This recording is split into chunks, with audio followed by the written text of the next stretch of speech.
جناب آقای صاحب خیرالله، اینمی شما نمی اولوریا که در اینجا زیر سیلاب دیگه غرق هست، اینا را معرفی که اینا از کی هستند سید؟ اینا جناب یکی سرور با کل جمع فامیلش است، یکی بشیر با تمام بچه ها فامیلش است، حسیب الله رحمتی محمد با تمام فامیلش است، ای بچه های حاجی صاحب کریم عیدتش بازار و بشیر میگه با تمام فامیلش است، بچه های مرحومی خالمتی دارای 10 بن است با تمام فامیلش است، ای درا با تمام فامیلش است، ای زاکر با تمام فامیلش است، ای حافظ برادر داوود تا با شمول خود داوود با تمام فامیلش است.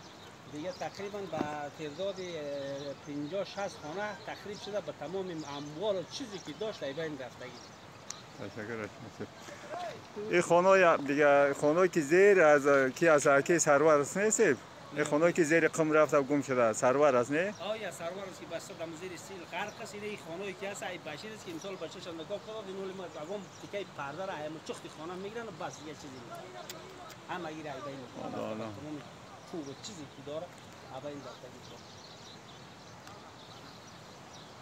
ها تشکر جناب آقای صاحب، تشکر. هر نمی مشکلات و بلا را الله آورده، ما شما الله کمک می‌خوایم که پروردگار خودش پس رفع کنه و غم ملت مظلوم الله بخره.